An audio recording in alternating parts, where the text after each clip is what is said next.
It's this stuff. You read the title.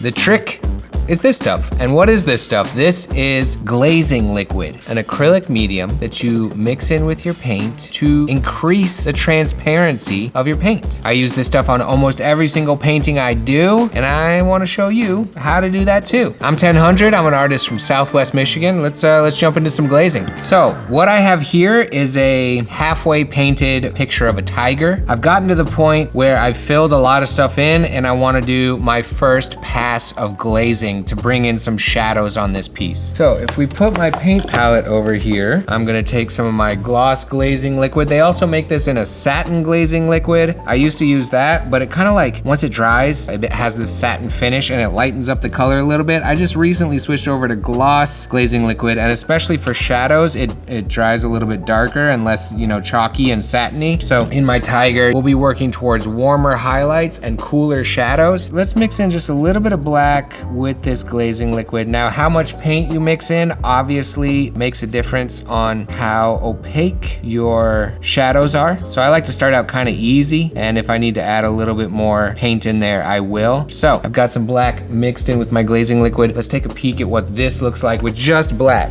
Instead of doing cool shadows like I just talked about, we can do just black. So I'm gonna go over here next to the nose and just bring in some of this glazing liquid. And you can see here, it's just darkening, just a plain old straight up shadow. And it's keeping some of the attributes of the painting that I did underneath it while adding shadows. One thing I love about digital art is that you can just take your brush, lower the opacity, and do all kinds of cool blend effects. But in the world of painting, you can do that too. So many artists are like, 1000, what is the most opaque paint I can get? I just wanna do everything in one single layer. But I say, hold on a second there, buddy. Maybe transparency in paint ain't so bad, and you can do some really cool things with transparent paint. So that's just pure black mixed with glazing liquid. But I wanna do some cool shadows, as I just mentioned. Let's swap back to the old paint palette here. Okay, so that's carbon black. We already have some of that going. This is ultramarine blue. This is quinacridone magenta. If I said quinacridone magenta wrong, you can go ahead and yell at me in the comments. You always do. I've come to expect it. Let's go. All right, I'm gonna put a little bit of ultramarine blue in here with my carbon black, just to cool that up a little bit. As far as like how much paint you put in here, just gotta practice that, baby. We talking about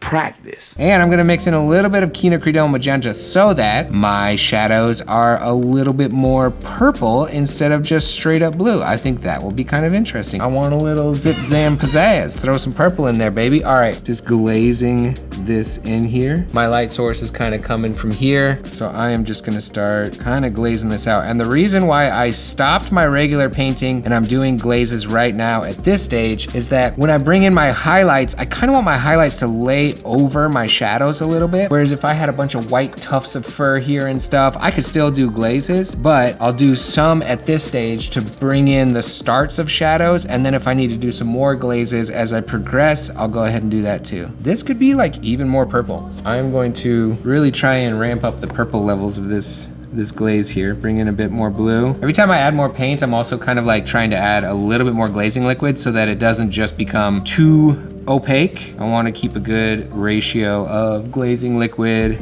to color that I'm adding in there. I'll add in just a touch more of the quinacridone magenta. Yes, that is purple. Let's just bring in a bit more glazing liquid, make sure this isn't too strong. Let's check this out. Now, one thing about glazing liquid is that it takes a little bit longer to dry than acrylic paint, so I keep a blow dryer handy.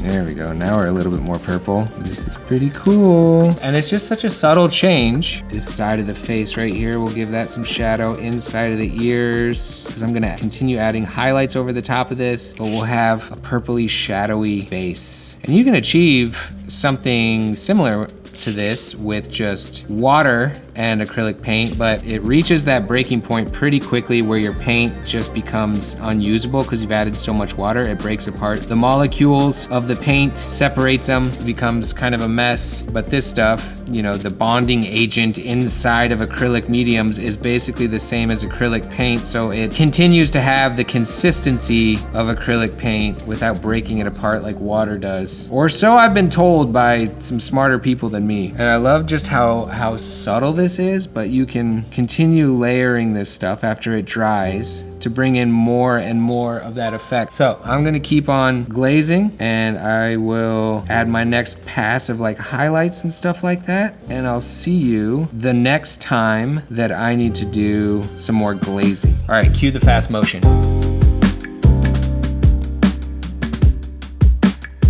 Okay, so I've rendered out this tiger a little bit more, added some more highlights and stuff. So we can bring in a little bit more purple shadows just to kind of add some depth to this. His nose, bring in some more on this chin right here.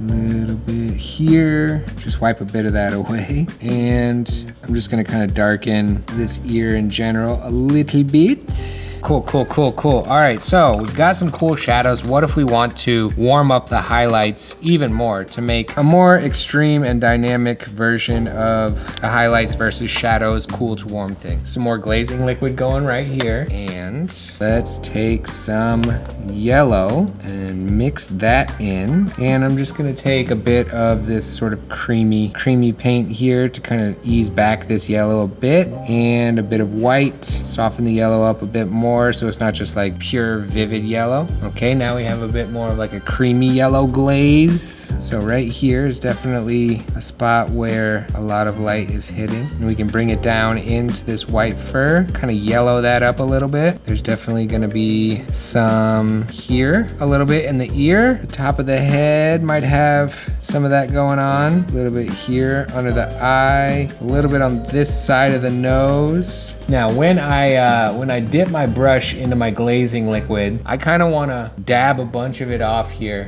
get a lot of excess off of there to where I'm just doing a tiny bit of this stuff so it doesn't gloop up on there and get super crazy. Some back here where the light would hit, a little bit on the top of the arm, a little bit on the back. Just kind of hinting at some yellow light and some here. So this is kind of increasing the hue separation between my cool shadows and my warm highlights. What's nice is that you don't have to be like crazy accurate with this stuff. All right, and now that I've done that, I'm gonna bring in kind of a last pass of highlights to lay over the top of my glaze, because the glaze kind of brought the brightness of the highlights down a little bit, and we're gonna come back in here and just do a last pass of some really bright white with a bit of yellow mixed in to bring back some of these highlights that we glazed over. But yeah, as soon as I started messing around with glazes, I was like, this is totally a cheat code. I can like paint something, and then after the fact, if I realize, oh, maybe I didn't have quite enough shadows in my painting, or maybe everything looks a little bit too uniform as far as color goes, instead of like repainting it, I'm like, well, I have a cool base painting, I'll just glaze over it with a bit more shadows or a slightly different color. As a guy who likes to dabble in both digital art and traditional art, glazing to me is almost like marrying those two worlds, where you have all that flexibility in digital art. You can get some of that going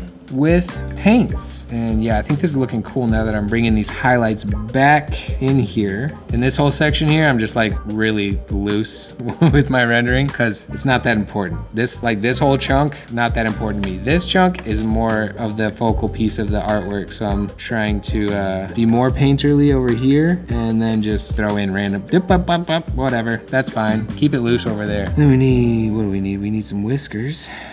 Bit of whisker action. Some of these whiskers shoot out, but you can't even see them because of the white paper. Cool, we'll call that good for now. I've shown you glazes on this one, but you know, there's one other way that people use glazes that I've actually never tried before, and I'm gonna try it here for the first time. So what I've done is, I went ahead and painted this frog completely in grayscale, and I've heard whispers and rumors in the back alleys of the art world that you can paint something in grayscale and then just glaze colors on top of it. So I'm gonna try that for the first time. A tutorial video is probably the stupidest place to try something for the first time, but I kinda already showed you what I wanted to show you. Let's try coloring this grayscale frog with a bunch of glazes, and then maybe I'll need to bring in a little bit of like like actual painted highlights and stuff to kind of make sure my saturation is where I want it to be. But before we do that, I'm gonna let you know this video is brought to you by Squarespace. Squarespace is a website where you can build a website, and with Squarespace, it's super easy. They have these award-winning templates where all you gotta do is drop your content into their epic templates,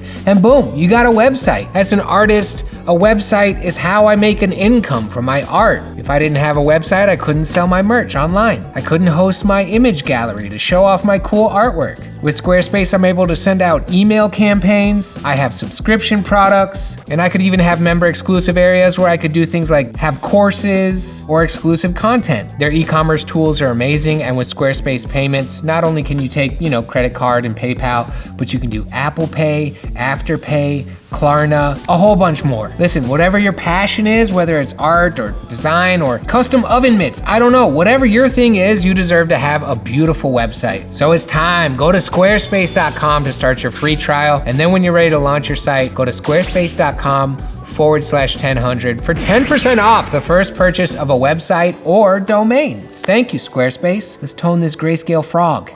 Come on. Okay, so this guy's eye is red, so I'm gonna take some glazing liquid, mix in a little bit of red, and let's give this a whirl. Ooh, okay, yes, Mr. Red Eye. All right, with just one layer, that certainly gives a different vibe than actually painting it full color. Obviously not as rich and saturated. All right, so his body is green. So let me mix up some green here. Okay, let's just go ahead and start putting this green on there. Ooh, ooh, baby.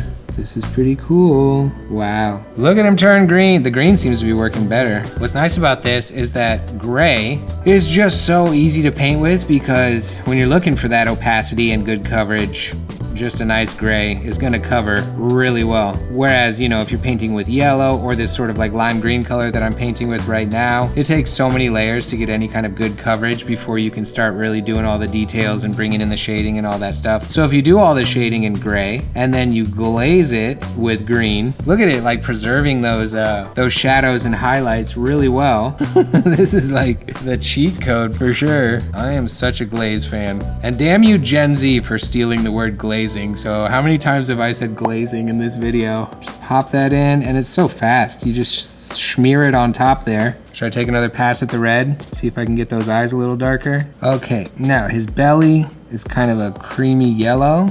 We'll throw a touch of green in there too. Bit of this creamy, that's pretty cool. Just glaze it. We out here glazing. It's so amazing. And then this guy has some blue on him as well. So he's got some blue on his arm here. And this whole stripe down his body is blue. Right here, right here. I could use this blue to make some of the shadows a bit more blue. Cool shadows, we love them. And then these little stripy dudes right here are pretty bright yellow. So let's see if we can manage that. Oh yeah, we like that.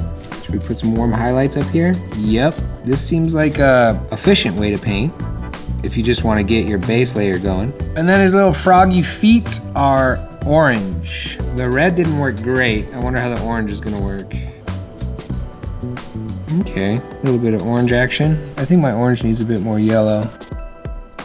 Glaze in those toes. Got the back ones here. Let's get that popped in real quick. And this is just a fast, once you actually get to the glazing part, it's fast. And painting in grayscale is fast. So I ain't mad at that.